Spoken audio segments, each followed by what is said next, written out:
All right. Thank you all for being here.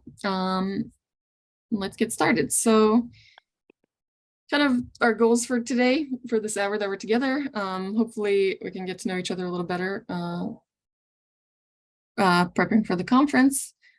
Okay, and thanks, Anne. Yes, we'll share the recording with you. So hopefully we'll learn a little bit about what your goals are for attending the conference and help you achieve them, to share some conference details on student center events, share some tips on networking, and give you some ideas on budgeting, and also give you some ideas for attending virtually. If you have any questions as this is progressing, please put them in the chat and we'll try to address them as we go. All right, so this is us. I'm Ioana, and Eli is also here, and I think Josh might be here as well. So as I mentioned, Eli and I are the current student reps, and Josh will be starting in July, right after the conference. So we're really excited to have him. He is beginning his grad career at Cornell this fall, I think, and we're really excited to get to know him and for him to be on the board as well. So we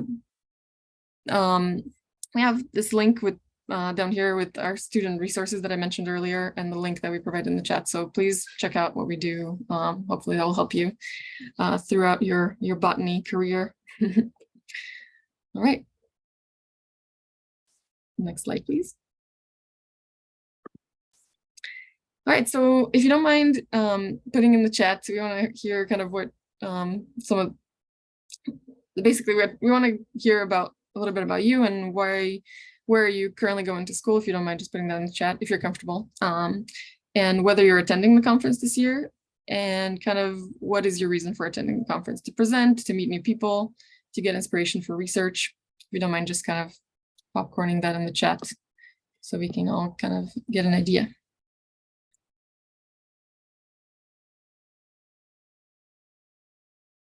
Awesome. So hi, Samantha, attending and presenting.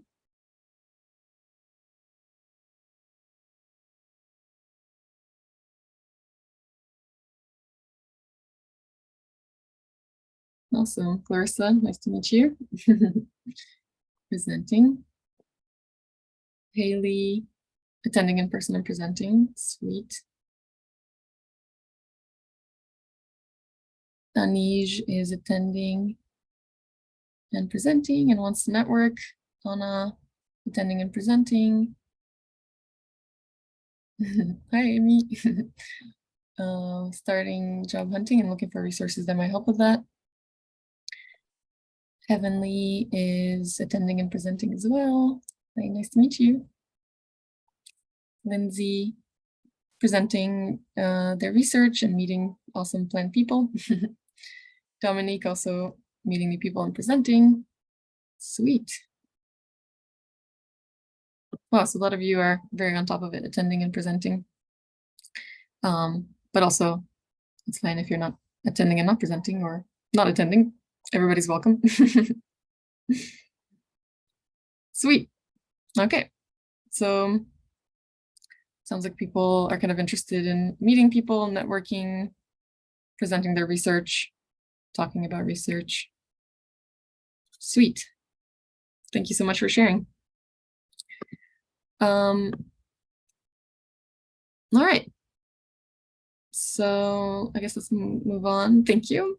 Okay, so just to kind of give you an idea of what the conference will be like, usually on the Friday through the Sunday before the conference, we have field trips. So those are a really great way to kind of get to know the area and feel like you're actually in the place where you're going. Often when you're at a conference, you kind of forget about the place. So the field trips are a great way to kind of get to see some plants, which is what we're all very excited about. And then on Sundays, we have a lot of workshops. A lot of them, to me, they're a really valuable part of the conference, because you can learn a new skill kind of in a short amount of time that otherwise you'd have to travel somewhere else for, or try to, go visit a lab for. And there's a lot of great ones this year. for kind of the professional development side, there's a couple of interesting ones this year. One on writing NSF proposal, and one that Eli and I are putting together on writing your CV and translating it into a website. So we encourage you to sign up for as many of those as you can, but a lot of them are either 1 day long or half a day. So you kind of have to pick and choose which ones are most interesting. And then the conference is usually Monday through Wednesday. So that's when the regular talks and events are. If you've never attended before, that's kind of like the bulk of the conference. And then on Wednesday evening, there's that conference-wide party. It's called Celebrate. It's a great time to kind of enjoy having been there for 3 days and all the exhausting work you've done, and a great place to network and have some snacks and enjoy your time. So the conference does have a website, and I'm sure many of you have seen it, especially if you've signed up to present. And so just to remind you, that is the link to the website. So 2023.botanyconference.org. And I included a link there about the venue so that you can all kind of know what to expect, what it looks like. And I'll let you check that out on your own. But basically, if you're curious about like how it's laid out, or if there's outdoor spaces, you can meet people if you want to not be indoors, potentially wearing a mask, that might be a good place to visit to kind of see like what is it going to look like for us to navigate the space. Any questions so far? I'm not seeing anything in chat, but if anyone wants to jump in, let me know. Okay, well, let's move on then. So some general conference tips that I guess attending a few times, you kind of realize that some planning in advance is helpful. So like for me, to like look over the schedule and try to figure out what talks I really want to see is really helpful, because the day of, it's like you're just kind of, you know, running around and not knowing where to go. So having some like talks that you're really interested in is really helpful. This year we're using a different app to plan out the conference. It is not live yet, but should we show that just very briefly? Yeah. If you don't mind clicking on that. So just to kind of show you what it looks like, it's not live yet and we are not sharing the link to it yet. But basically,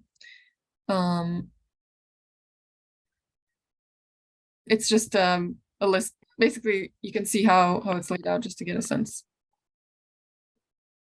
If it works. I'm going to switch my share. Okay.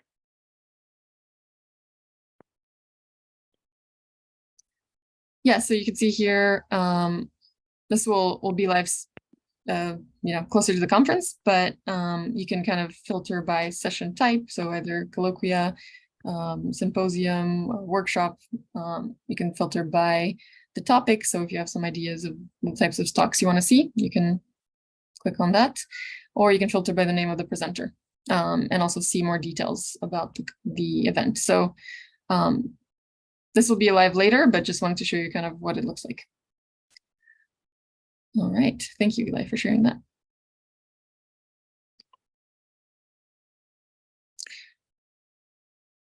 So one, as we're sharing the screen, I'll just keep talking. Another tip that seems like it's been useful for me is like to not overpack my schedule with too many talks. I think the first couple of years I attended, I was always like, oh, I need to see as many as possible because it's such a great time to learn new things.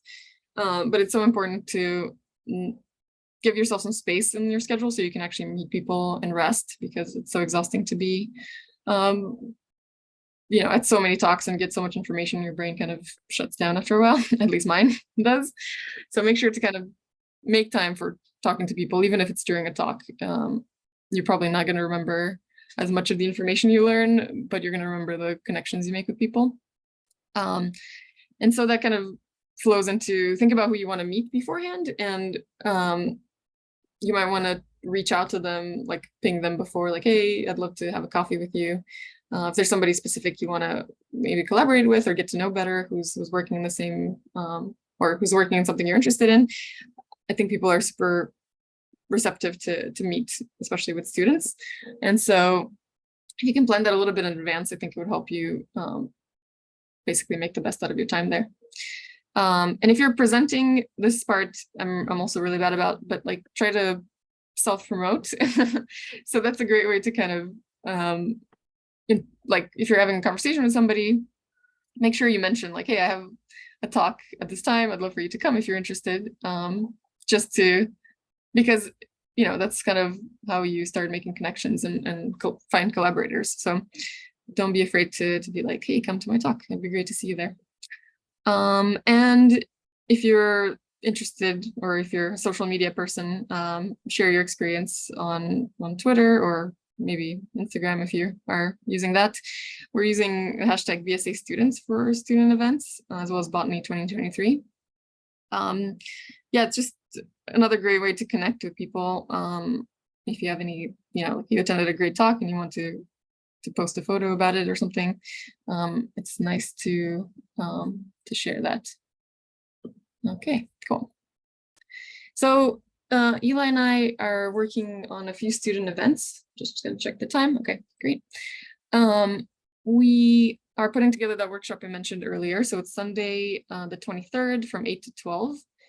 You do need to register for the workshop. So again, it's writing your CV and translating into a website. The registration is $20. So that's one event that is geared towards students.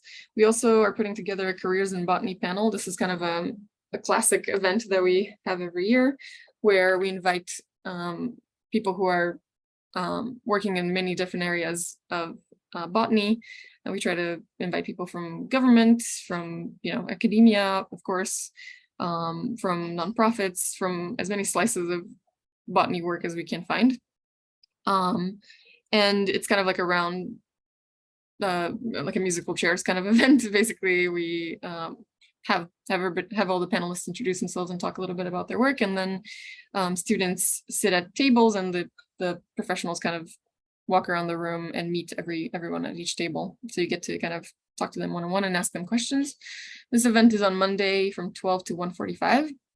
And do remember that you have to register for this. It does include lunch. Yeah, so usually it's not like a walk-in event. You have to register in advance so we can plan the tables and everything.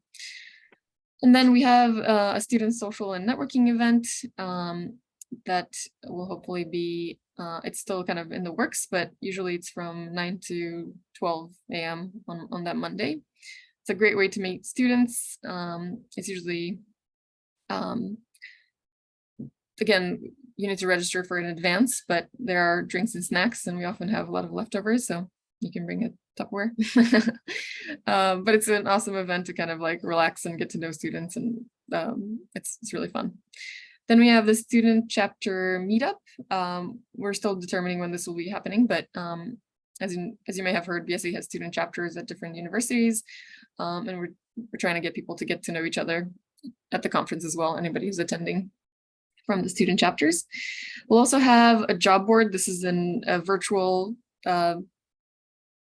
basically Excel sheet that we maintain, where anyone who's hiring, and anyone who's hiring or looking for students is welcome to put their posting up there, and then students can say, I'm looking for this type of opportunity, and then employers can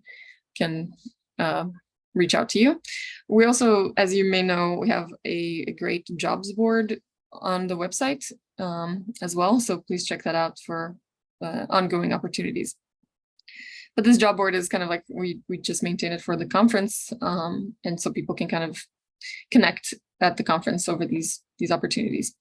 And then we are going to be having a virtual conference social this year as well, but it's to be determined. We'll send you more information soon so that people who are attending virtually can also get to know each other a little better. So if you have already registered, I know sometimes there's questions about this, you can still sign up for the events. So you just have to log in back to your registration and modify it. So if let's say you've already registered and you wanted to add the workshop or the careers in botany panel, you can still do that. And if you have any issues, please reach out to us. Cool. So we want to talk a little bit about budgeting and some ideas for how we can make that make this affordable for you. As you know, registering early is best, so you can get the best rate. The early registration deadline is coming up quite soon, so on the 31st. Also, being a BSA member gives you another discount, so make sure you renew your membership. In the past, we've had this opportunity to volunteer at the conference for basically students can do 8 hours of service to get their registration comped. It's a lot of hours, but you can sometimes do that before the conference so that you can take as much time during the conference to be present. But it's a great opportunity for anyone who was looking for some help there. And then also, one second, I met the person. Okay, perfect. Also, we have this opportunity for anyone who wants to attend a field trip. For any student that's a member of ASPT or BSA, you can have your field trip fees reimbursed, so up to $100. That I think that covers most field trips, maybe not any overnight ones, but it's issued as a refund to your to the credit card that you're registered with, basically. So please take advantage of this because it's a great way to get to see the area, the local flora. Let's see what's in the chat. Ioana, we have a question about how to sign up to be a volunteer at the conference. Yeah, I think that information is gonna come up a little later. Usually there's gonna be something on the website that says sign up here, but we'll send information as soon as we find out. So oh, perfect. Thank you for enabling closed captioning. Oh yes, I'll put the field trip reimbursement in the chat. But yes, we'll share information about how to volunteer at the conference, and in a BSA wide email, I think we'll do that. And also, we can also email everybody who's attended here, so you have that information. Any other questions right now?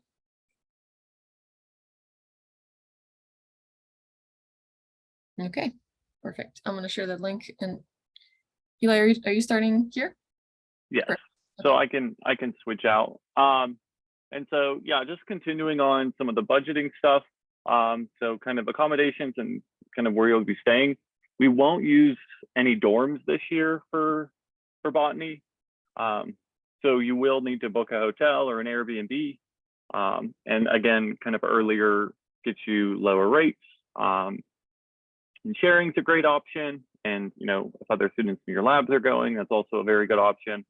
And on the Botanical Society website, there's a list of hotels that are all very close by to the conference center. So those are, for kind of access-wise, the best options that we have.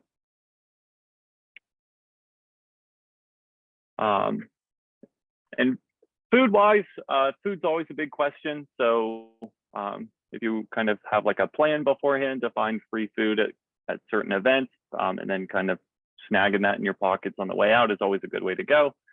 We will have daily coffee breaks. And then again, the Careers in Botany Luncheon does have a provided lunch if you register. The Student Social will have food provided. It's snack food, but it is a substantial amount for that. We do also have snacks at the Celebrate. And so you can get food there.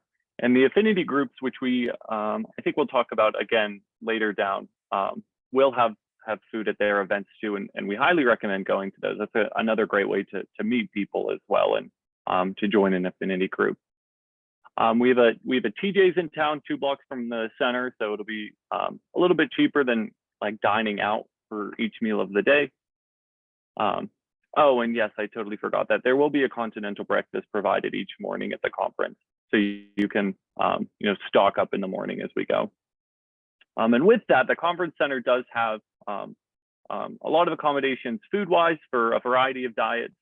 They'll have vegetarian and vegan and gluten-free food, as well as kosher and dairy-free options. And the conference center really prided itself on providing these and making these clear. And so they will label their food. I went to the conference center last November and talked with the folks in charge of the conference, and they do kind of take it as a badge of honor to have accessible food and be clear about that.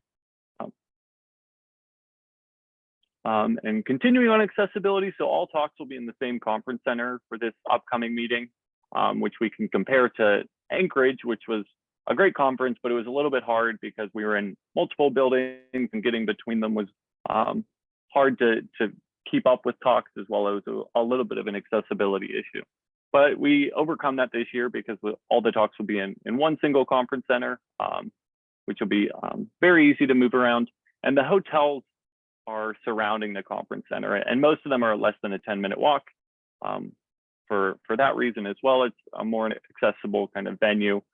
And the conference itself, again, the center really prides itself on kind of accommodating needs to a variety of different accommodations. So it should be, they recently hosted the Paralympic team, so they will accommodate anything that we need at the conference for a variety of needs. So it'll be good for them.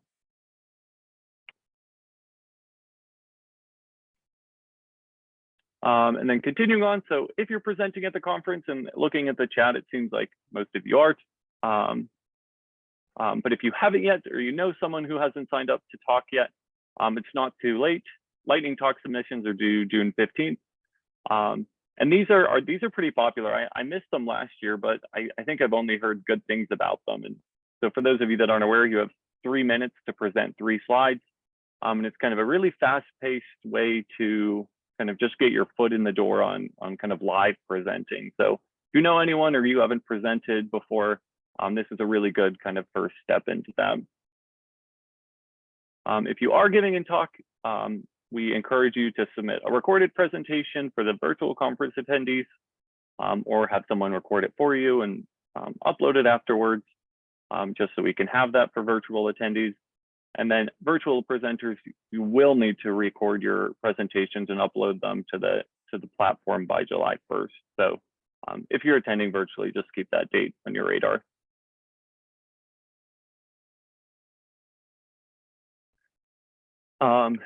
Continuing on with networking. So we talked about this a little bit with kind of general tips, but kind of coming with a plan is going to be really important to how you approach people and who you want to approach and who's going to be there that you want to kind of interact with. And specifically, I mean, most of us are students. And so figuring out, oh, this is a person's lab I'd like to join, or I'm looking for a master's program. This is a really great place to do that. And so just like conversation starter wise, I mean, people do really like to talk about themselves. So it's always great to ask about that to start conversations. You know, ask their favorite plants, ask their study system. Is a really good way to start that. And again, talking to people and kind of making these connections is going to be kind of one of the most valuable things you can gain from a conference is meeting new connections. You know, finding your PhD advisor at one of these things is really valuable. Use mutual connections to meet people. If your advisor's there, ask them to introduce you to people. If you know someone, introduce your friends to them. You know, expand your network and kind of bring people along with it. Yeah, and if you know 2 people who work on similar things or have shared interests, it's always a good idea to introduce people. And again, joining an affinity group is a great way to meet people. It's a great way to network.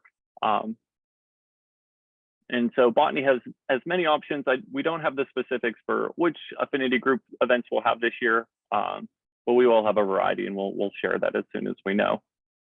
And kind of with that and asking people about their interests, I think it's also really a good idea to have a pitch about you and your interests, the kind of like elevator pitch that a lot of people have is really good to kind of, you know how you want to present yourself and kind of condense yourself when you're meeting someone new and networking.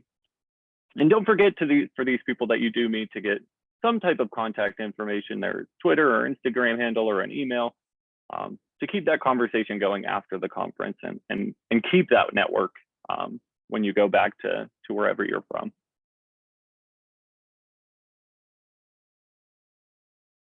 And I think we asked this in the beginning, is anyone attending virtually? I don't know if I saw that anyone was. But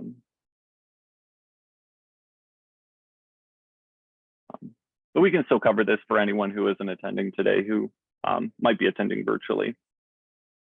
But I think for virtual, it's also, you do want to kind of think of it in a similar manner as if you were in person in terms of scheduling, and kind of staying on that same mindset of not overbooking yourself in your schedule, avoiding that like conference burnout.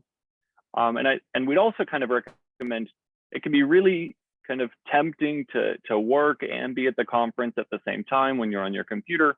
And I think avoiding that is probably the best idea. It can be really draining to try and kind of, work on writing while trying to attend a talk.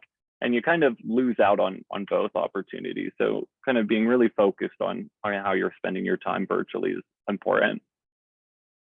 If you're presenting virtually, I think it's really important to kind of have your contact information in your presentation so people can get in touch with you, and kind of really sell like, hey, like feel free to get in contact if you'd like to know more about my work.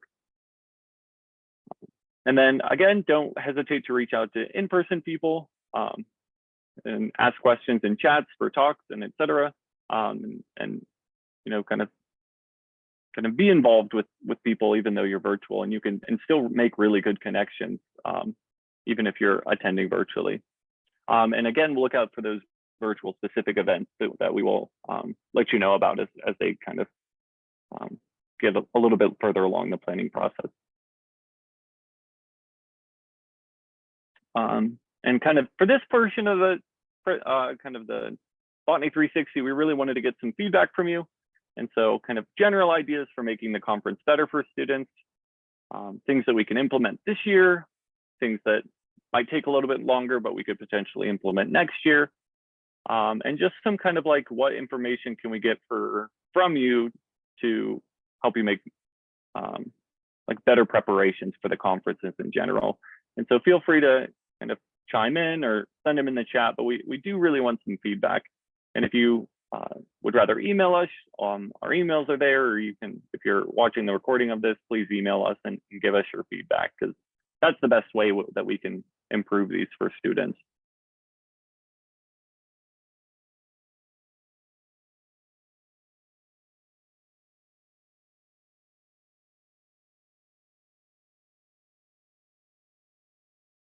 Yeah, if it also takes you a second to think about it, of course, please feel free to email us later. But yeah, we just want to, if there's some more other information that would make you feel more prepared for the conference, now's the time to ask questions about any of these aspects that we talked about. But we'll also reply to you later as well.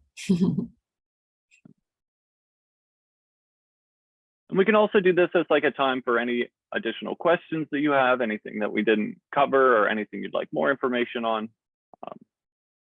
Because we are nearing the tail end of our presentation, so we can make this a little bit more of a conversation at this point.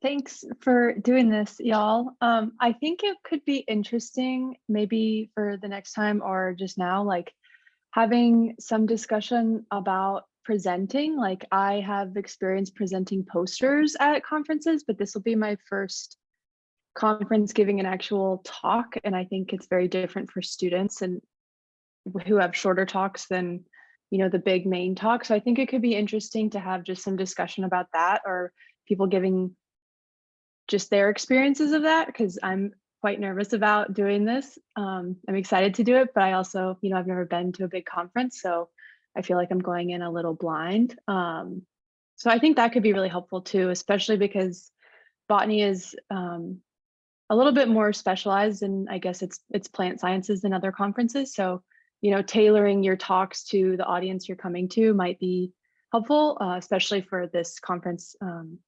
Yeah. That's absolutely, that's fantastic. And I think congratulations on the giving a talk.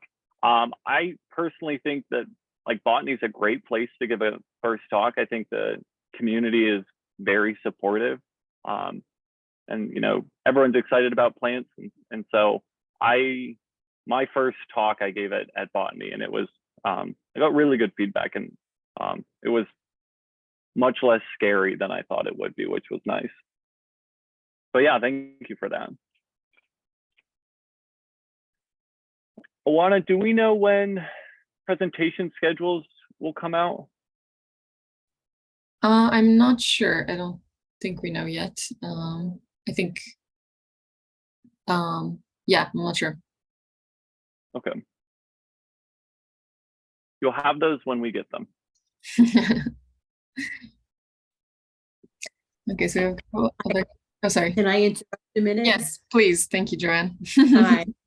I am thrilled to see all of you guys there. It'd be so exciting to have you all at the conference. And this is great, both of you, for doing this for everybody. The program directors are putting the program together as we speak. And hopefully Melanie told them to have it done by the 31st. So shortly after that, if she refines everything, the schedule will be announced and it'll be on the website. The same with all the other information about the conference. It's all on the Botany Conference website. It's not just, you can get to it from the BSA website, but everything's there. So other questions. Oh, the app that Ioana showed earlier, that's just a rough thing for what's going on at all of the presentations and what have you. The app will be much more refined and pretty and very usable for everybody. It'll include floor plans and just what room is where and what's going on in this, everything. And it'll also be a good way to highlight our sponsors and exhibitors. So yeah, it's my 2 cents for this. Thank you so much, Joanne, for jumping in. You're welcome. Any other questions that you guys need answered, please email me or let me know, and I'm happy to help. So, but I will see you all there. Thank you so much. So Joanne is working very hard on planning the conference. So she's very in the weeds with everything right now. Thank you so much for sharing. And do you mind sharing your email address in the chat in case people have specific questions that we can answer, Joanne? Of course. Thank you so much. We have a couple of other questions. I understand that it wouldn't be covered financially, like no reimbursement, but can we bring a guest? If so, what's the process for guests entering the conference? My partner wants to come. I think there's a specific guest rate. Let me see. I'm looking on the website right now to see. Yes, there is. There is a companion, spouse, partner, or whatever rate to bring that person to come. Awesome. So it looks like it's $80 if you are registering before May 31st. I'm going to put the link for the registration rates in the chat. And then it kind of goes up a little bit after that, 85 to 95, depending on how close to the conference it is. So yeah, totally welcome to come. Hopefully they'll find it as exciting as we do. Okay, Anish says, this is my first national conference. Are there any tips for networking the right people? For example, I would like to meet a graduate advisor for a master's program. Yeah, I mean, first of all, like I suggest kind of doing your research in advance. So trying to figure out what kind of lab you'd like to be in, first of all, and what would you like to study? And then kind of trying to basically Google labs or places that, however you can filter out who you might be interested in working with, and then trying to see if they're presenting at the conference, because you could see everybody's names there. So basically going into that schedule that is going to be live soon and trying to figure out, are these people actually going to be there and presenting? And then emailing them in advance and saying like, hey, I'm really interested in your work. I would love to meet up for a coffee at the conference. That's kind of how I would go about it. Just sort of narrowing down your focus first and knowing why you're interested in their work, and then emailing them and trying to make that connection and seeing if you can meet them at the conference. Do you have any more specific questions about that, Anish? And I'll look for your response in the chat. Then we have a question from Dominique about, do you all have any generalized favorite questions to ask when networking with new people? I think Eli, you can tell us your idea too. I guess for me, depends on like whether I'm like entering the conversation without any other tool, basically. Like if it's just somebody I see and I'm like, oh, I want to get to say hi to this person, I kind of like linger into the conversation they're having with another person. Or if I catch them alone, I just say hi and introduce myself and say, I guess this is, I don't know if it's like somebody you know you want to talk to or somebody just random, but if you know you want to talk to them, then just be like, hey, I really love your work on this, or just mention something that you know about them, and ask them about that. If it's somebody you don't know and it's just you want to say hi to a new person, I usually kind of ask them what they're working on or what if they're presenting, or perhaps just something random like, how you would introduce yourself to a person at a grocery store that you might want to say hi to. I don't know. Eli, do you have any ideas for kind of questions you can ask? Yeah, I really like to ask, especially if I'm talking to like a PI, or kind of like a faculty member, is kind of like what's like one of their like what. Let me think how I ask it. I usually get like kind of a background of like what they're working in. Then I usually want to know kind of what's their big question, or like what's the big mystery that like what like keeps them up at night in their project. Because like my undergrad advisor, when I met her, she worked in desert plants, and she did a fair bit of stuff in kind of like reproductive ecology, but her big question was always like, how do desert plants get water? And it was and like just talking about that stuff with them was like such a great connection beforehand. And just thinking, like seeing what kind of people really like to think about, I think is a great conversation starter. And it's a great thing to think about for your own project. It's like, what's like a big question you have about your system, and like that no one knows. Like, I think that's a great thing to ask about. I think another idea could be like, what's their favorite part of their work? People love to mention, to get excited about their favorite part. Like, let's say people really love field work, or really love, I don't know, writing or something. It's a great way to connect over that. Just what do they get excited about the most? Okay, we have a question from Dominique about being a recent grad and whether student discounts for registration and workshops are still applicable. I think that it depends on kind of when how your registration was, when did it begin in the year? Because I think if you were, like, let's say you signed up, membership for BSA began in September or something like that, and it's probably good for the year as a student, I think. So you can still, basically you're still considered a student in the system. Does that make sense, Dominique? Hopefully you're able to take advantage of that. And then from Clarissa, what BSA membership would I apply for as a postgrad not currently in school? I think that would be the professional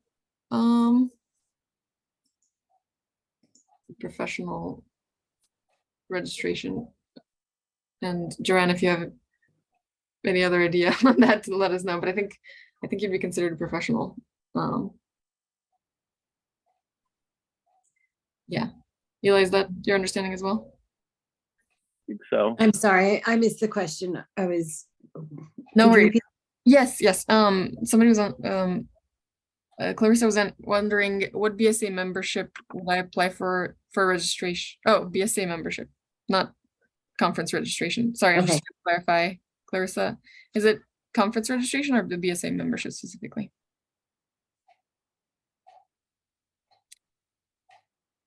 Yeah, I believe. Okay, BSA membership.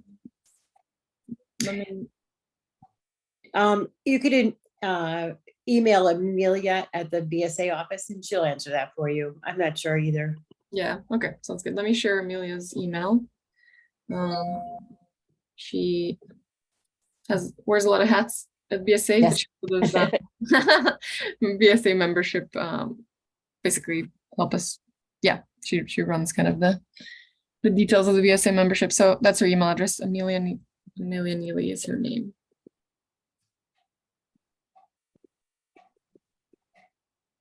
Or membership questions. Okay. And then we have a question from Manij. I have a few advisors that I picked out that I would like to meet. I'm more wanting to ask how to keep the conversation going after the conference.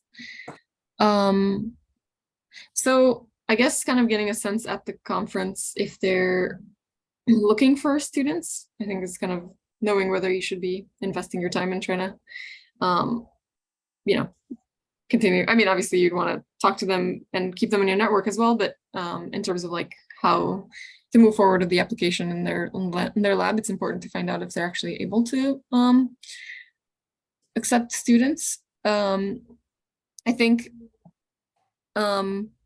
basically the way I've done it is just emailing them kind of like what you're interested in, and also like keeping the conversation going when you see something that they've done that's new. Like let's say they published a new paper and you're excited about that paper.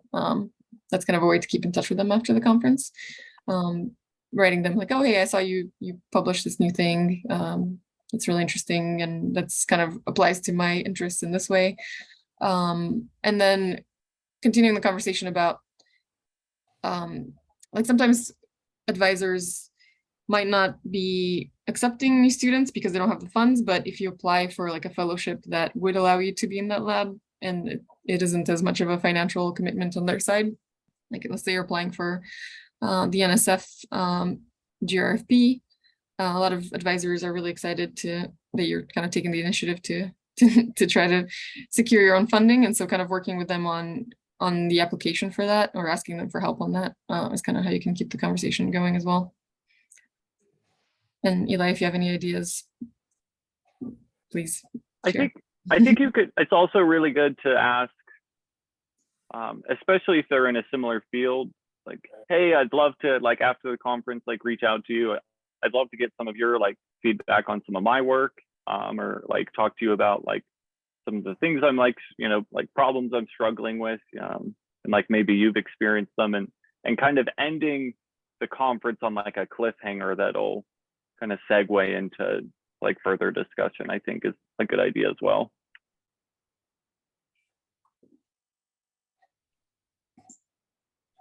And then we also have a question: how many talks do you normally go to, or recommend scheduling? And I think I might be a bad person to answer this because I go to every talk on Monday and then I really slow down by the end of the week. So I think a lot of the times I like to stay for whole sessions. So I usually pick kind of a session that I like the group of talks a lot, and then I'll take a break.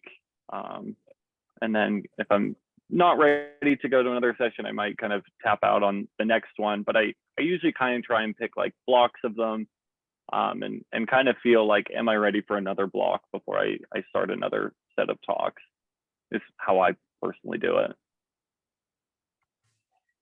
Yeah, I think it depends on also how, I think for me, I'm a little introverted.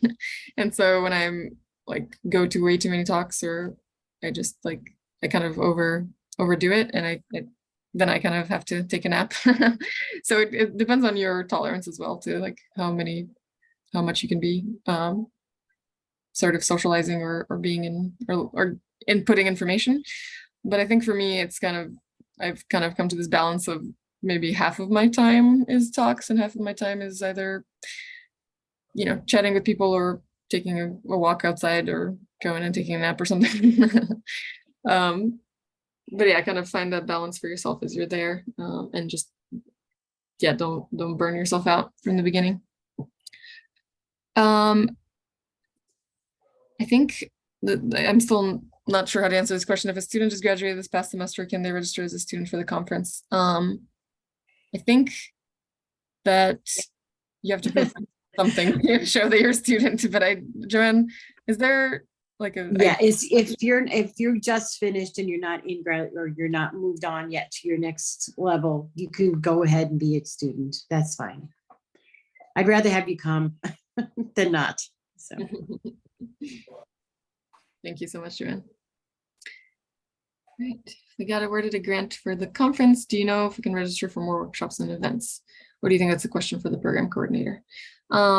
Yeah, so I think earlier on we provided, well, maybe not a link, but basically you can go back into your registration and modify it and add more workshops and events to your registration.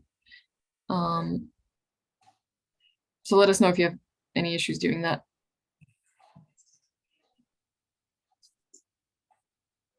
Congrats on getting a grant.